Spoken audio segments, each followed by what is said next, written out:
Então, bacana. As salas, né? Legal. Os presenciais. Os polos. Polo Zona Leste, Polo Zona Norte, Zona Oeste. Muito legal. Tá bom. Paula tá entrando também. Já comecei a gravar. E aí vai ficar aí o material, né? A gente vai ter aí pro Evangelho que Transforma, o pessoal poder acompanhar. Vai ser muito bom. Amém. Eu vou orando daqui, tá bom? Pai, obrigado, Senhor, por esse dia que o Senhor fez, por quem pôde descansar, quem pôde trabalhar, quem pôde se refazer, estudar.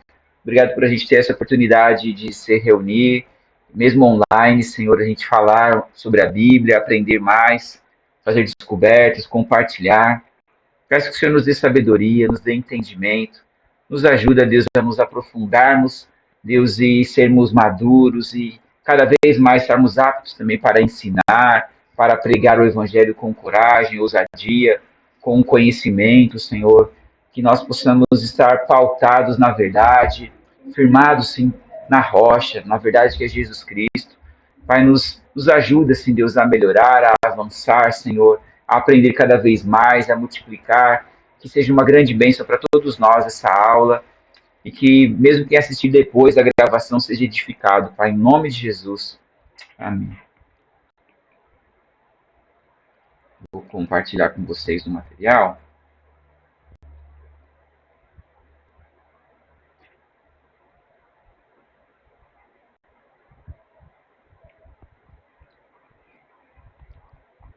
Deu uma travada aqui, tá? Mas assim que voltar, já começa a compartilhar.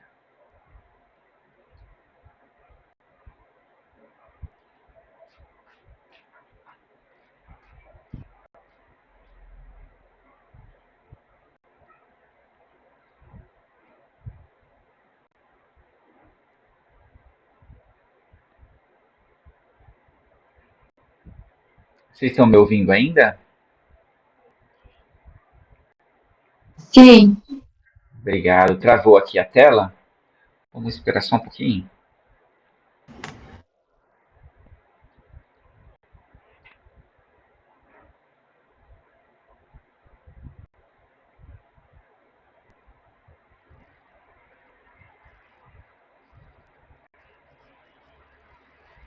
Pronto, tá voltando.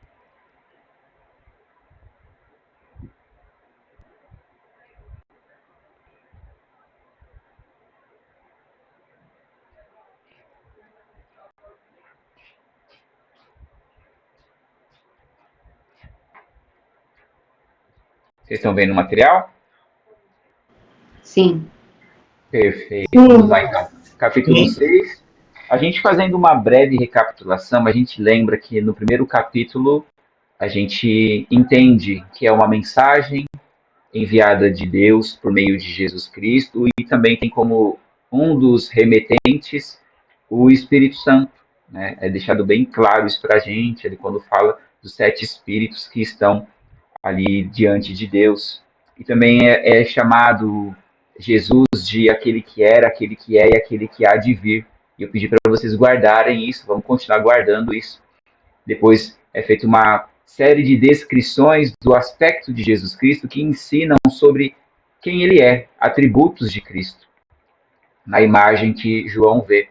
E depois, no versículo 20, do primeiro capítulo, é esclarecido para a gente um pouco dessa simbologia e seu significado que nos faz, então, ter essa percepção, né, essa clareza de que a imagem e o que ela comunica precisa ser interpretada.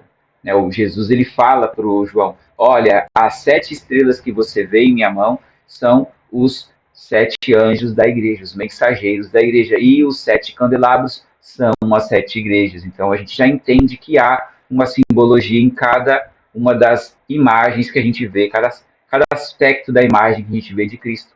E ele fala que é para escrever tudo o que ele está vendo e ouvindo. Ele começa a escrever. E aí ele destina, né, a carta às 7 igrejas da Ásia. A gente já viu que esse 7 indica a totalidade. Então a gente não pensa que são só as 7 igrejas da Ásia, mas toda a igreja. Por isso o uso do numeral 7.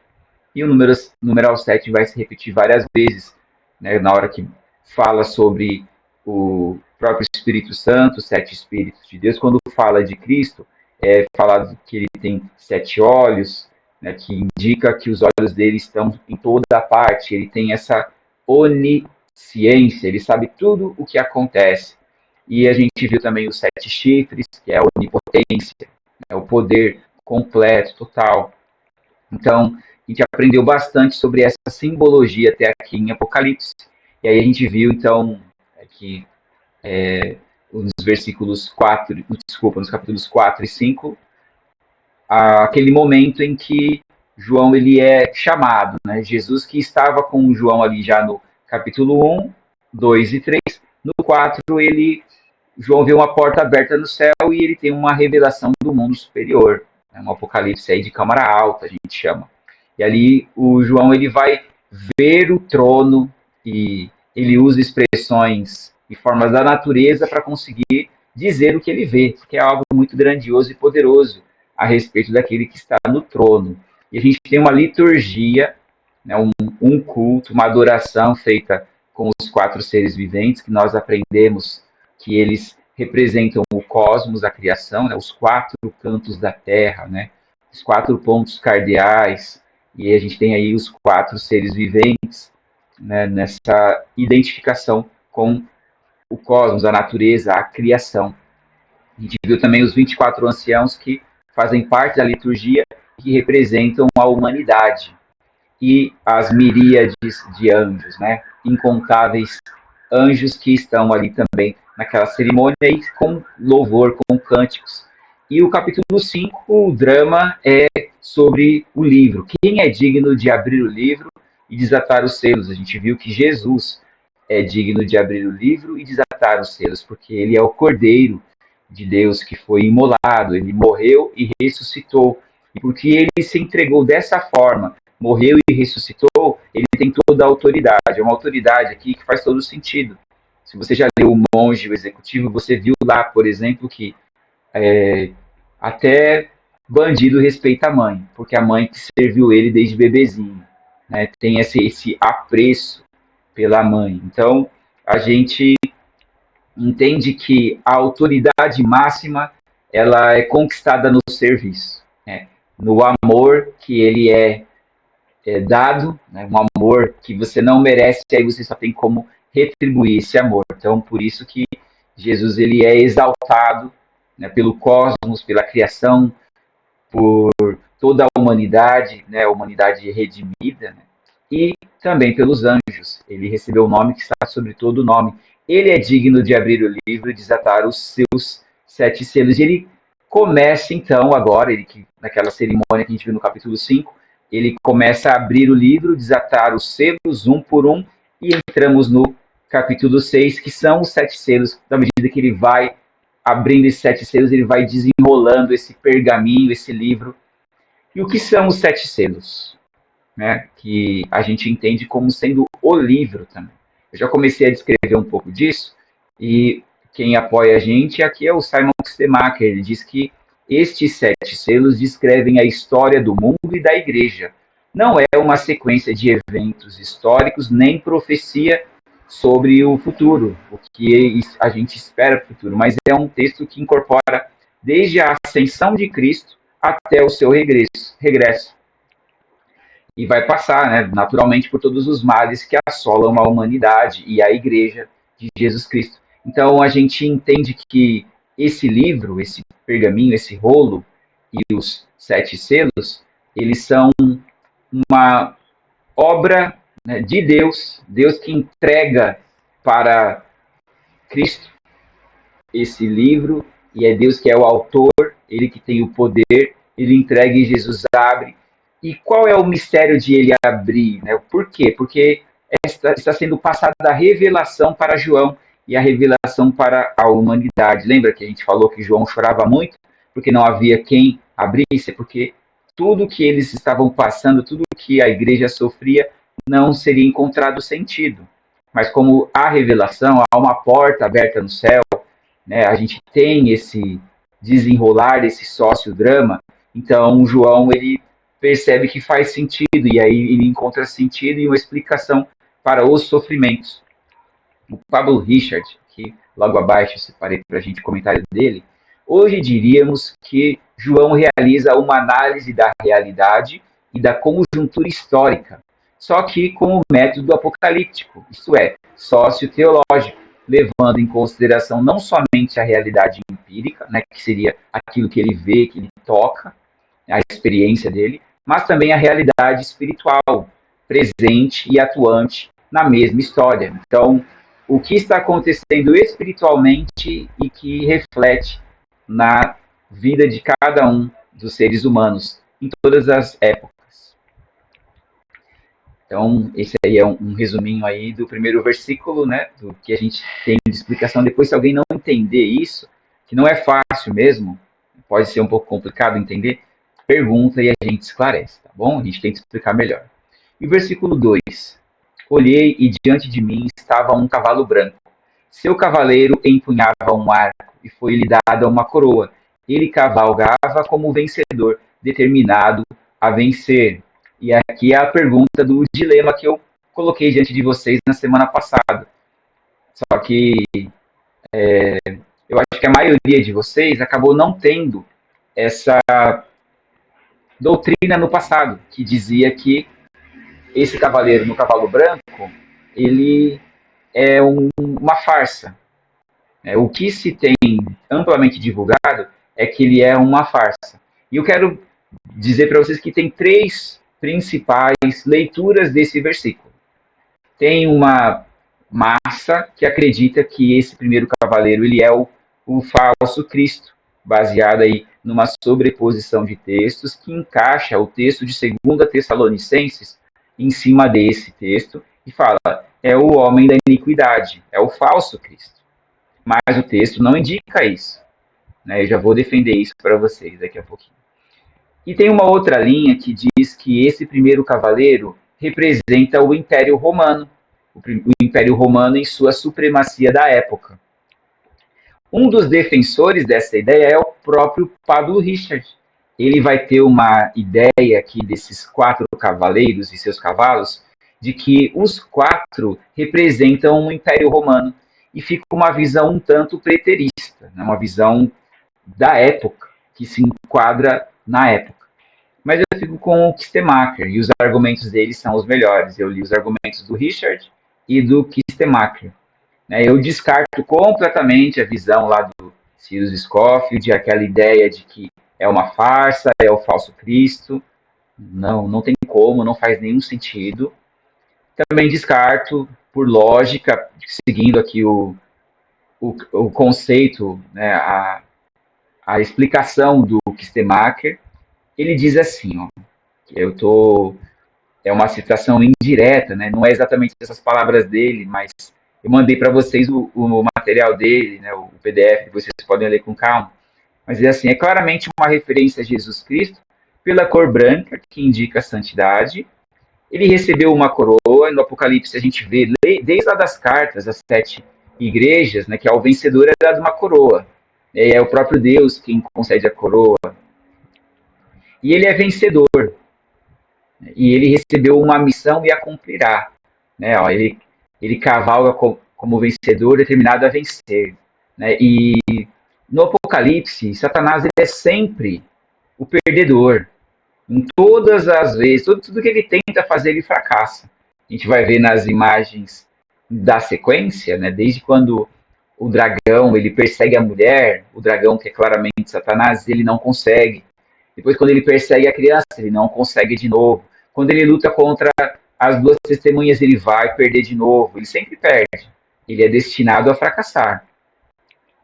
Então, claramente, aqui, a gente chega à conclusão, junto com o Kistemaker, de que o cavaleiro no cavalo branco, né, é Jesus Cristo. E que depois se complementa esse raciocínio mais para frente, quando Jesus aparece, né, e derrota a besta, né, que se levanta contra Cristo. É uma pergunta ou é um comentário? Eu tenho uma pergunta, Silas. Pode falar, Renato. Se esse cavaleiro do cavalo branco é Jesus Cristo, está se referindo a qual momento? Quando Jesus veio a primeira vez na Terra ou já na segunda volta? porque é falado que na segunda volta ele vai reinar por 1000 anos. Mas se está se referindo à segunda volta, e ele é o primeiro cavaleiro, ainda tem mais 3 para poder vir, e esses outros 3 são de caos. Então Jesus vai estar aqui reinando quando vai ter esse caos todo que esses outros cavaleiros vão causar? Excelente pergunta. Muito legal. Essa perspectiva que você está se aproximando do texto está um pouco misturada com a futurista, dispensacionalista, que coloca esses eventos no regresso de Cristo, quando ele volta. Mas aqui, o que a gente defende junto com o Kistemacher é que a vitória do Cordeiro foi a sua morte e ressurreição. Ele é o primeiro que parte, então esses 7 selos, eles começam com a ascensão de Cristo, quando Cristo ele é exaltado e ele recebe o nome que está sobre todo nome. Isso acontece em sua primeira vinda, em seu nascimento da Virgem Maria, crescimento, perfeição, sacrifício e ressurreição, e depois também na sua ascensão aos céus. Então aqui se encaixa na primeira vinda dele, e a continuidade dos outros cavalos e cavaleiros é a continuidade da história. Né? Não acaba ali. Jesus ele vem, ele é vencedor, mas a história continua. E isso confere sentido, dá sentido para a igreja, inclusive, que passa agora por um momento, nessa época que foi escrito, e ainda na atualidade, passa por tribulações, por grandes dificuldades. Conseguiste responder, Renato? Sim. Só que aí aguçou. Então, o primeiro cavaleiro é da primeira vinda de Jesus, então o Apocalipse já está acontecendo agora. E Sim. o cavaleiro também já está aqui agora, porque é o que a gente está vivendo agora. Sim. É isso mesmo. O Apocalipse, na visão idealista, simbólica, o Apocalipse ele não está encerrado no futuro nem no passado, mas ele traz uma clareza sobre o que acontece em todo o cosmos. Por isso que a gente percebe a presença dos 4 seres viventes, né, do cosmos, a humanidade, né, toda essa liturgia na visão do João e a explicação sobre dilemas do cotidiano nas visões. O que ele vê explica a realidade. Consegui agora? Sim. É isso mesmo. Não. Agora, vocês estão transitando da leitura que a gente faz normal. Quando a gente pega esse texto, a gente lê uma leitura popular, a gente faz uma exegese. A gente leva a nossa vivência, nossa experiência para o texto. Quando a gente faz uma exegese e busca extrair, então, exegese, lembra da palavra êxodo? O êxodo rural, as pessoas que saem, a exegese faz esse estudo de extrair as informações do texto. Por isso que vocês vão perceber, por causa do meu costume, da minha formação também, um tanto mais facilidade para extrair algumas verdades do texto que numa leitura popular passa batido. Mas também eu fiz isso muitas vezes para chegar agora e ter essa clareza. Também li bastante literatura sobre Apocalipse. Por isso que eu tenho um pouquinho mais de clareza já. Então, é normal. E antes, quando eu estava nos primeiros contatos, eu vivia me fazendo as perguntas parecidas com a sua. Mas e o Pablo Richards ele faz um comentário muito parecido. Olha que interessante, essa pergunta sua levou a um ponto. Quando eu estava lendo sobre esse debate, porque o livro do Richard é de 96, o livro do Kistemacher é de 2004. Então, o Kistemacher ele responde, né, indiretamente o Richard, porque ele diz assim, olha, porque ele diz, olha, Jesus ele é o cavaleiro do cavalo branco, porque branco indica a santidade no Apocalipse. Branco não significa outra coisa no Apocalipse. É santidade. A gente vai ver isso várias vezes. Ele é vencedor. Ele não é como um vencedor. Ele é um vencedor. E ele saiu para vencer, né? E vai cumprir sua missão. Já o Pablo Richard ele vai dizer que não pode ser Jesus, porque Jesus é aquele que está abrindo os selos. Só que a gente tem que entender que não é linear. E o próprio Pablo Richard meio que ele cai aqui numa contradição, porque ele mesmo diz que não é linear, mas ele diz que o cavaleiro que está no cavalo branco e sai na imagem não pode ser o Jesus, porque Jesus está rompendo os 7 selos. Isso não faz sentido, porque Jesus, ele é aquele que estava no capítulo 1, ele, no capítulo 4, chama João para... Aliás, ele estava no 1, 2 e 3, né, no 2 e 3 falando, né, ditando o que ele deveria escrever. No 4, ele é aquele que chama ele para subir, e aí depois ele também surge na cena como o Cordeiro de Deus e que vai lá e recebe o livro. Então a gente já tem 2 vezes Jesus, né, duplicado. Então quando você tem a terceira imagem, não é um novo desdobramento que não implica em nada o método apocalíptico aqui de ensinar por imagem, né, numa visão gloriosa, uma verdade espiritual. Então, o fato de não combinar de maneira linear não faz nenhum sentido, não tem nenhum problema. Né? Então, a defesa do Richard aí, e foi o principal motivo de eu logo concordar com o Kistemaker. Falar, o Kistemaker está certo. Então, é a minha opinião, mas olha que legal, né? Essa pluralidade de ideias.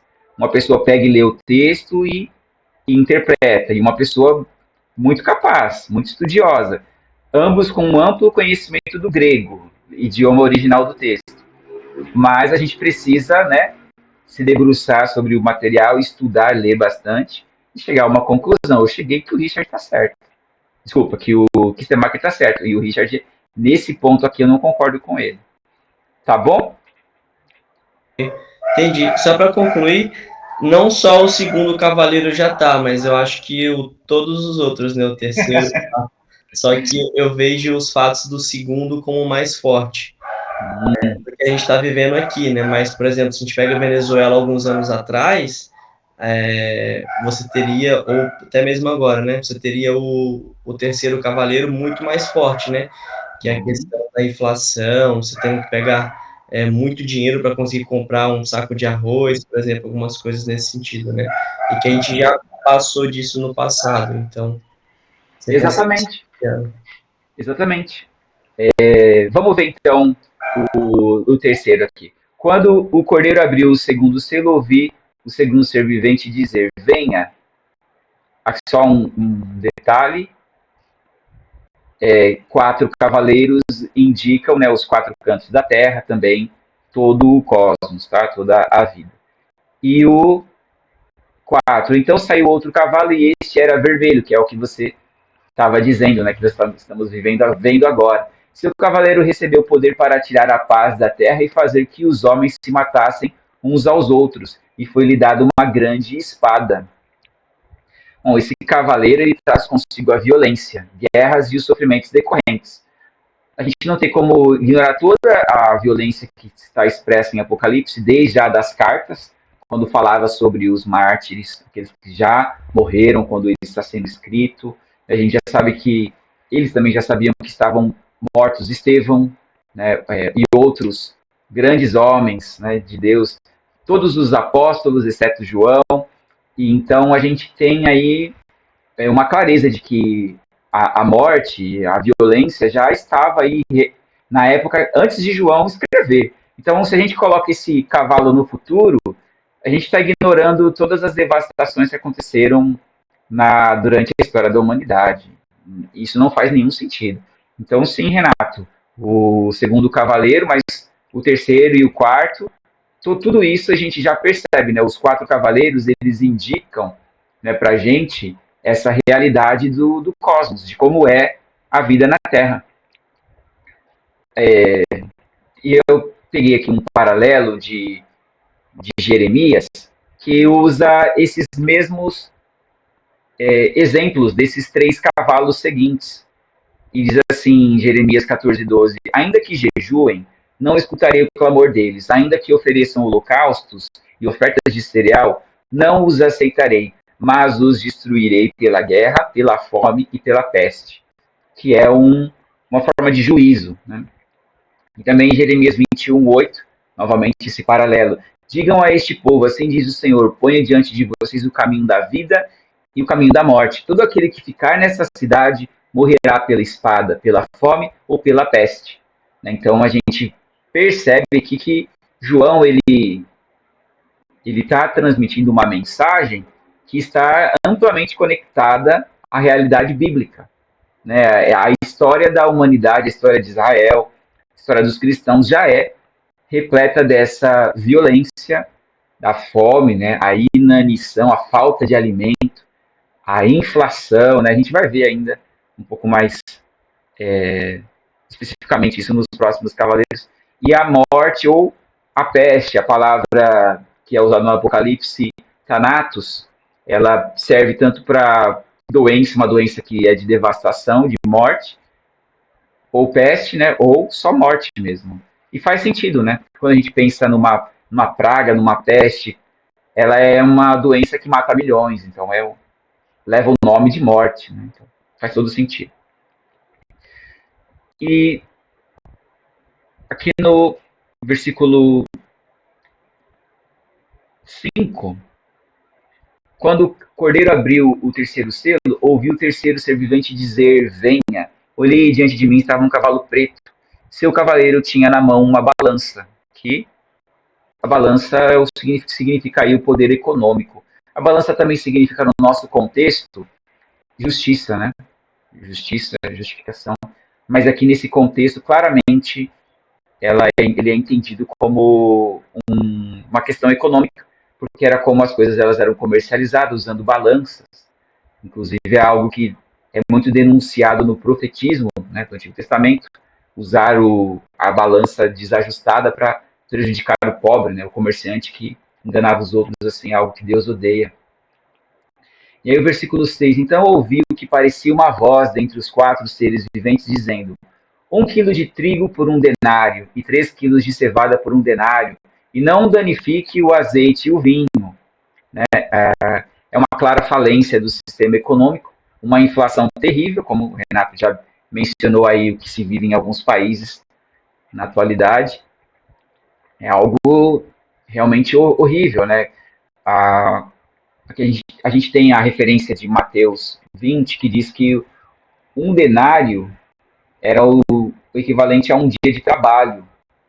Aí uma pessoa trabalhou ali o dia inteiro, né, exaustivamente, ele conseguiria comprar 1 quilo de trigo.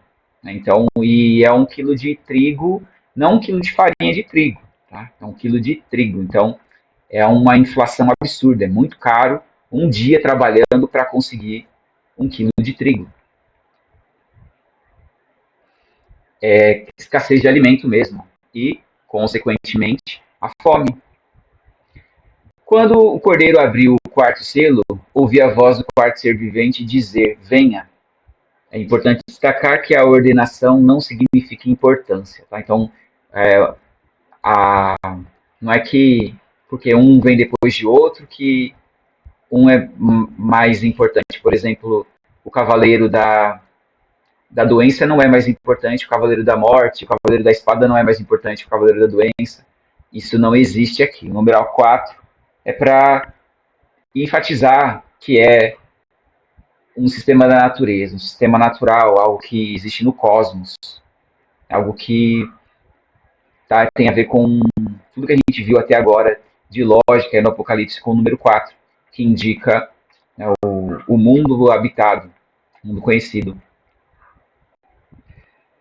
E o 8, versículo 8, olhei e diante de mim estava um cavalo amarelo. Seu cavaleiro chamava-se Morte, eu falei, Thanatos. E o Hades o seguia de perto. E olha que interessante, né? O Hades na mitologia grega é um deus da morte, né? E aqui, o que vem a ser o Hades? A gente interpreta aqui nessa cultura cristã do primeiro século. O Hades seria equivalente a um lugar de tormento para onde as pessoas que estão distantes de Deus elas são recolhidas. Né? Então, seria aí uma espécie de pré-inferno, vamos dizer assim. Tá? Quando a gente pensa no lago de fogo e enxofre, a ideia aí do Apocalipse, né, da do castigo eterno, a gente tem então o Hades como que se fosse esse recolhimento das almas antes desse fim escatológico, né, desse fim, é uma redundância, né, antes dessa escatologia aí para a gente.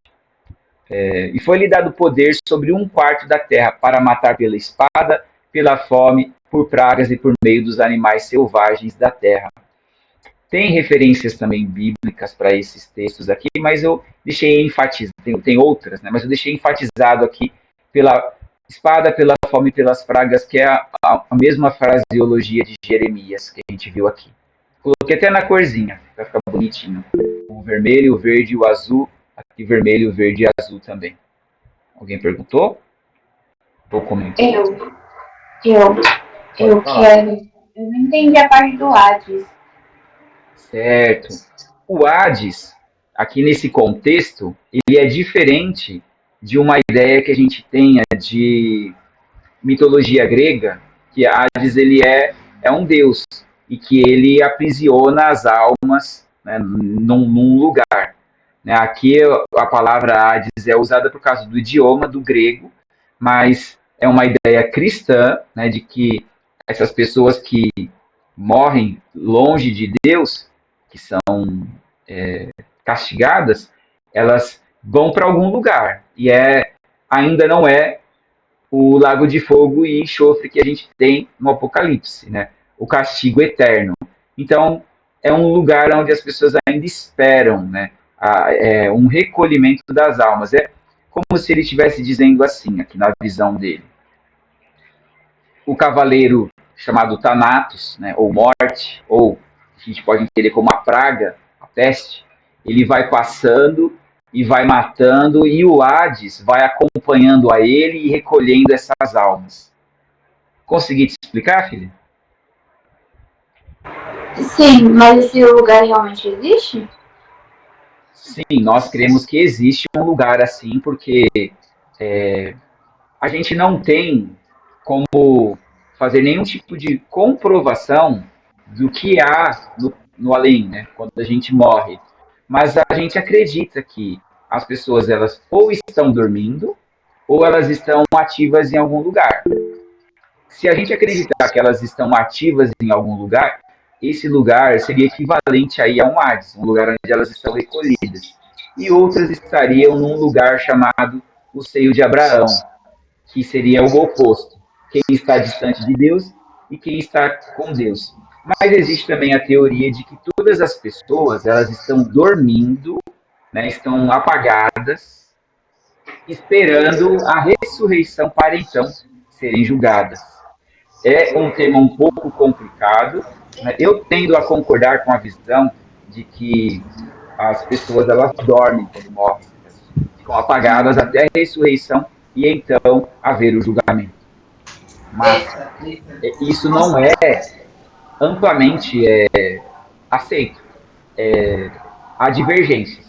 Tem uma linha de teólogo que vai dizer que as pessoas vão para essa espécie de Hades e outras para uma espécie de lugar chamado Seio de Abraão, baseado muito também na parábola ali naquele momento que Jesus fala do rico e de Lázaro. Né? Então, tem essa divergência. Eu tendo a acreditar que as pessoas elas ficam inconscientes esperando a ressurreição. Consegui explicar agora? Sim. Obrigado. Alguém mais perguntou alguma coisa? Ô Silas. Tá ruim. Oxe, que isso? Virou música. Tá ouvindo? Não, Pode falar. eu queria entender se tem alguma coisa que alguma coisa que a teologia fala que defende que, por exemplo, o Hades existe, então. E teoricamente, então, as pessoas que já morreram afastadas de Deus estão nesse lugar. Mas tem alguma coisa que defende que tem acesso a gente ainda a esse mundo? Não, ninguém vai defender que tem acesso a esse mundo. O que vai defender a maior parte é que ninguém consegue voltar, porque foi isso que, inclusive, aconteceu na explicação que Jesus deu. Que o rico, ele diz assim, deixa eu voltar para eu falar para minha família, para eles se arrependerem, para que eles não tenham esse destino igual ao meu. E aí, o que é dito a ele não adianta, mesmo que você voltasse, mesmo que você pudesse, eles não acreditariam. Mas há uma divergência. Então, usando esse texto, né, dessa explicação que Jesus dá sobre o rico e Lázaro, as pessoas dizem que existe o Hades e o seio de Abraão. Eu não acredito nisso, tá bom? Então, o que eu acredito é que as pessoas elas ficam inconscientes esperando a ressurreição e o julgamento. Mas respeito quem pensa diferente. Se vocês também quiserem acreditar assim diferente, não tem nenhum problema. Isso não é uma questão que vai trazer algum prejuízo à fé ou à conduta e à salvação. A gente fala que não é algo salvífico, não faz diferença. É uma compreensão que a gente tem da literatura e do que nos é explicado. Em favor desse pensamento de que as pessoas elas descansam, que elas dormem até a ressurreição, um artigo que eu usei como defesa quando eu estava fazendo teologia ainda é do Dr. Rodrigo Silva. Ele é adventista, mas no doutorado dele ele defende isso. E um momento que ele defende é quando Jesus ele conversa com o ladrão ao lado dele, que ele fala que eu te digo hoje, né? na verdade, te digo, hoje comigo tu estarás. Né? É um texto que é muito usado para dizer que aquele homem, naquele momento, imediatamente após a morte, estaria com Cristo, né? naquele mesmo dia. Mas por estudar o original grego, né? o hoje ali, o semeron, ele faz a análise de outras vezes que é usada essa expressão, na verdade, te digo hoje, que o hoje se refere ao dia em que se está dizendo algo. O que eu te digo hoje, né, o que eu te digo agora, né, minha palavra para você agora na sua vida, é que você estará comigo. Então, essa é a defesa que é feita para se acreditar que a pessoa ela descansa, ela não fica ativa ali logo após a morte. Então, se a gente, explicando aqui de uma maneira mais simples, se a gente acreditar do jeito que eu penso, que é algo particular meu, que você não é obrigado a acreditar assim.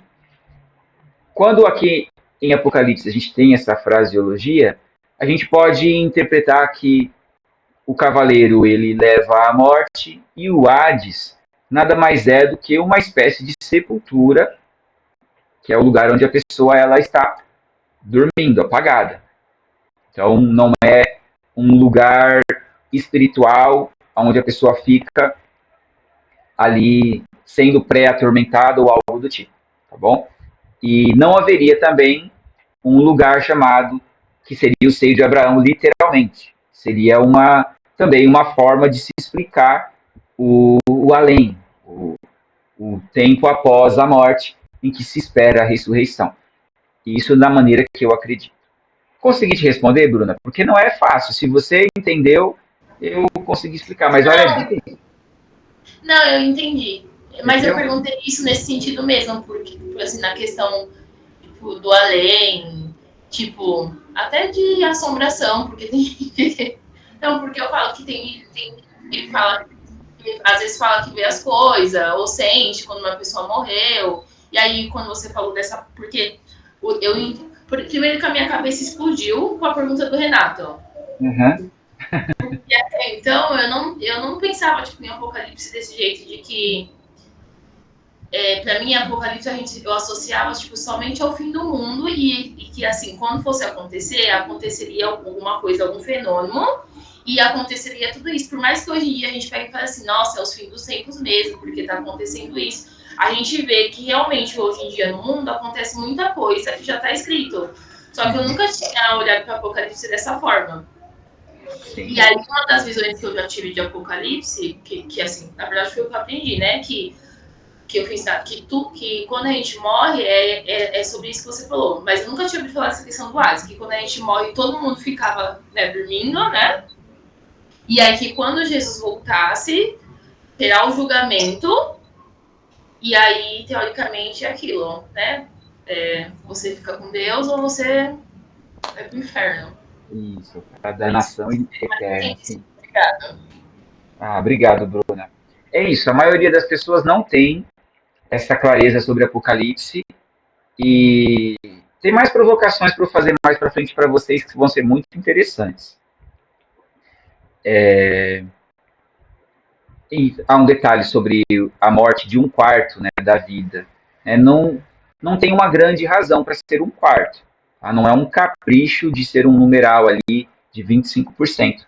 Mas indica uma resposta, né? Se veio dos quatro cantos da Terra, né, um quarto, né, uma limitação para essa morte. Não é uma morte que vai acontecer com todas as pessoas, com todos os seres humanos, né, mas há uma limitação para esse poder. É um poder limitado e aí usado aí um quarto, meio que respondendo aos quatro cavaleiros. Então, um quarto de morte. E quando ele abriu... Pode falar. Desculpa interromper, mas quando fala que o Hades acompanhava de perto, quer dizer que essas pessoas que morreram por esses cavaleiros eram todas afastadas de Cristo? Olha que interessante essa pergunta.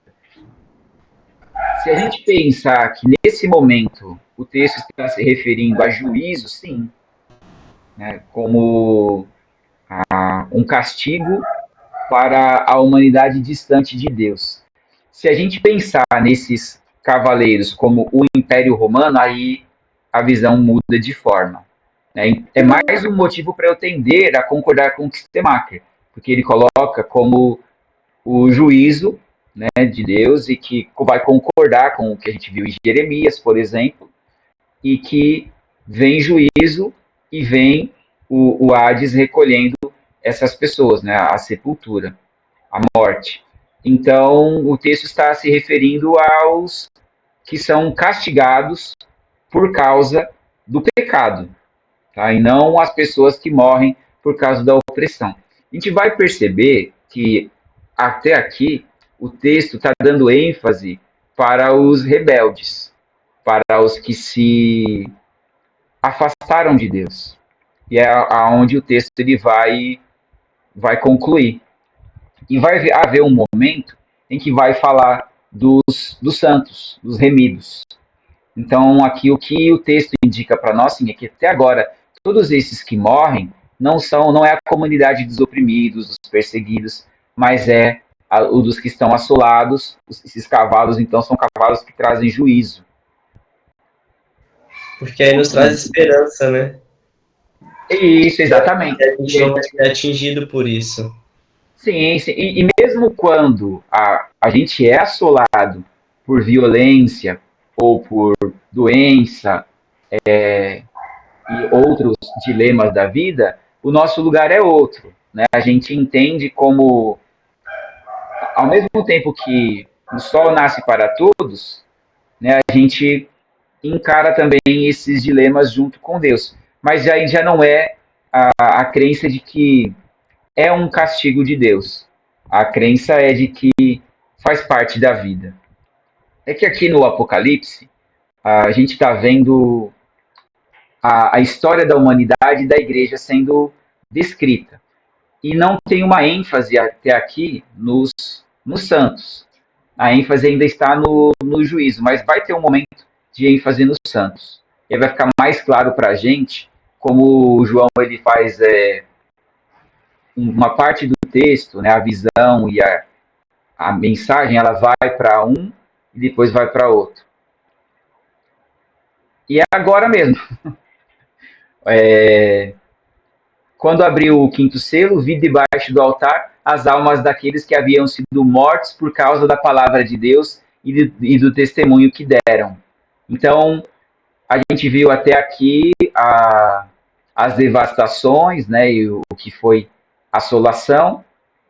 E agora a gente tem, quando ele abriu o quinto selo, então depois dos 4 selos, O quinto selo é ele ver debaixo do altar aqueles que haviam sido mortos, as testemunhas, os remidos, ou seja, vítimas da violência, vítimas também da inanição, da fome, como se você tem um império romano fracassando ali no cuidado de pessoas, né, judiando das pessoas, elas morrem por fome ou outros problemas decorrentes da escassez de alimento.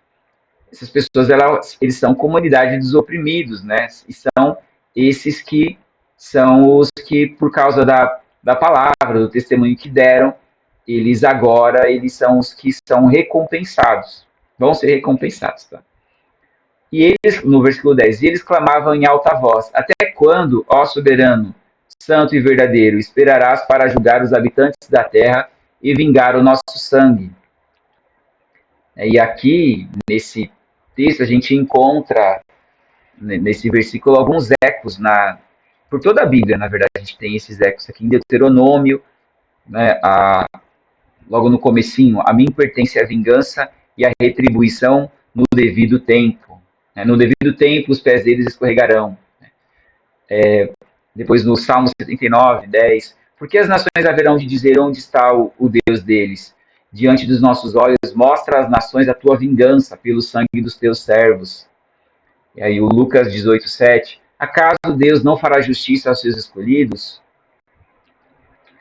E o Romanos 12, 19, o apóstolo Paulo escreveu também, ali no finzinho: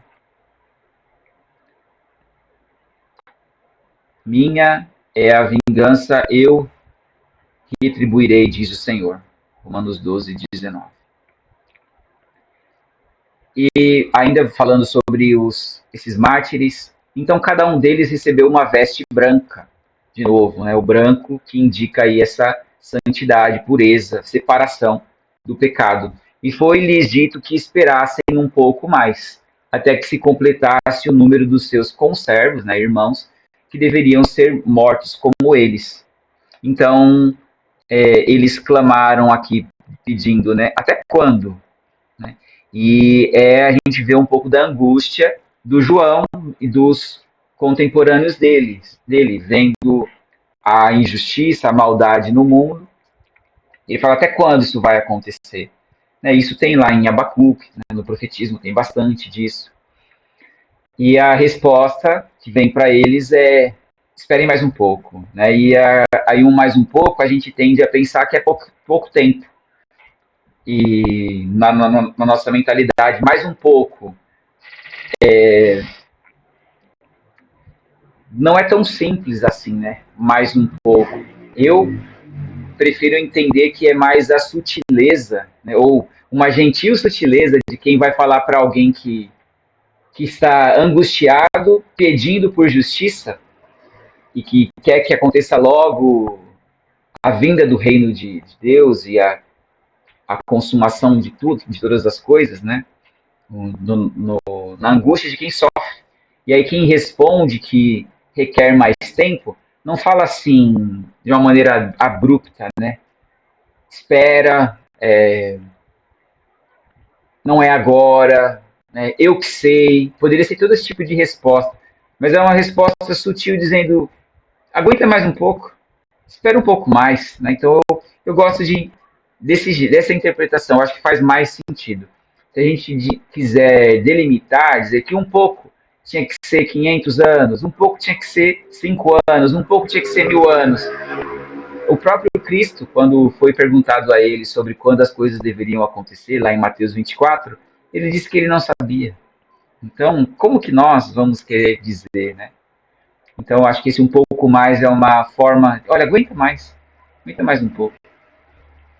E o versículo 12, quando ele abriu o sexto selo, e é legal a gente explicar uma coisa interessante aqui, que os 7 selos, né, os 6 selos têm um desenrolar de trama, uma explicação para as angústias do João. Lembra que a gente falou? O João chorava muito, e então agora os 7 selos vão trazer explicação sobre Jesus que veio e que é vencedor, sobre as angústias, né, do povo da terra, a morte, fosse por guerra, violência, seja por fome, seja por doenças, pragas, né? E a gente viu também a angústia da comunidade dos oprimidos esperando a justiça.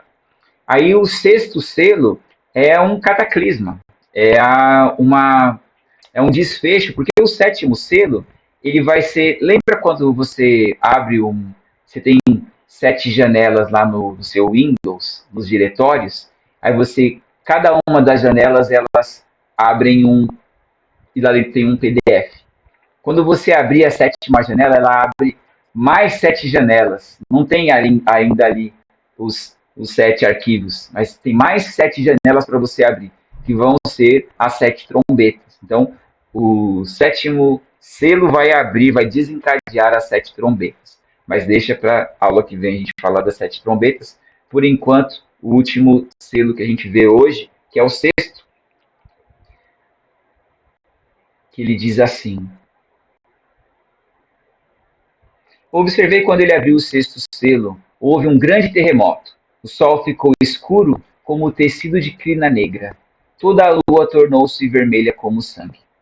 Então são catástrofes naturais, como o terremoto ou o eclipse, né? E a lua vermelha, todos acontecimentos já conhecidos na Idade Antiga. Então não é uma coisa nova. Tá? Então não é uma coisa para o futuro, mas uma coisa que já acontece. Mas vai ter um desdobramento ainda maior. Né? O que está dizendo aqui, até agora, é que tudo isso está sujeito, né, ao controle de Deus. Lembra que Ele é quem tem esse pergaminho nas mãos, esse livro com os 7 selos e entregou para Cristo. Aí tem algumas fraseologias aí, né, para a gente entender que no profetismo já estava dito que Deus ele era soberano sobre essas coisas. Em Ezequiel, né, que ele poderia fazer acontecer um terremoto. Aconteceu um terremoto quando Paulo e Silas estavam em Filipos, e o terremoto foi o que libertou eles da prisão. Tem aqui o texto de Jeremias 12:31, faltou um R aqui no Jeremias, na minha digitação. Diz o texto que o sol se tornará em trevas, a lua em sangue, vai cair 5 minutos, foi avisado aqui. E mais em Isaías 34:4, também as estrelas dos céus serão todas dissolvidas e os céus se enrolarão como um pergaminho. Todo o exército celeste cairá como folhas secas da videira e da figueira. E tem também o texto de Jesus, Mateus 24. Imediatamente após a tribulação daqueles dias, o sol escurecerá e a lua não dará sua luz. As estrelas cairão do céu e os poderes celestes serão abalados.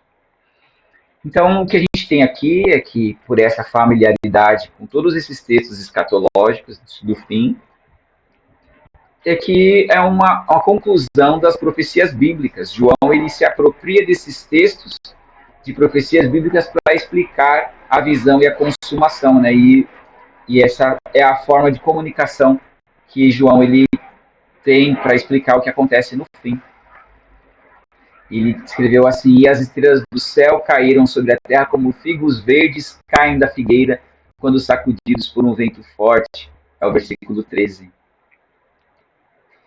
Não tem como estrelas caírem do céu, né? Todos nós aqui já sabemos que antes da estrela cair na terra, a terra cai na estrela, por tamanho e atração, força gravitacional. Só que eu acho que eu vou ter que concluir essa aula na semana que vem, gente. Ou vocês querem sair e voltar e eu termino em mais 10 minutos, aproveitando o feriado? Eu acho que o assunto está bem polêmico e pode render mais. Acho melhor ficar para a semana que vem mesmo. Não polêmico, né? Está bem interessante, bem curioso. Então vamos fazer a foto, na semana que vem a gente conclui. E aí eu vou pro 7º selo já.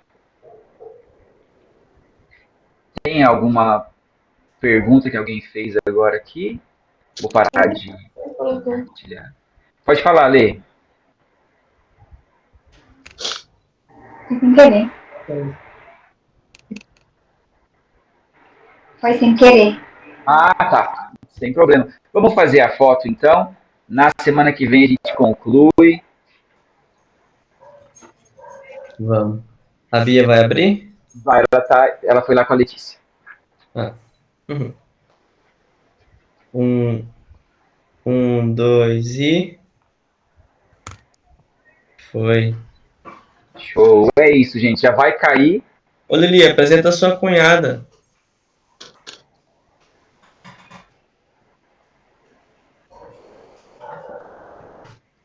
Paz, boa noite.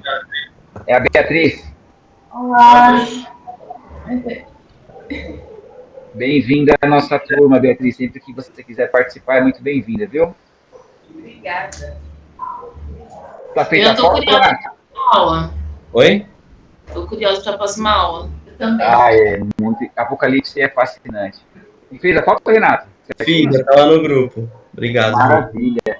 Gente, vai cair, mas eu tenho que dizer muito obrigado a vocês.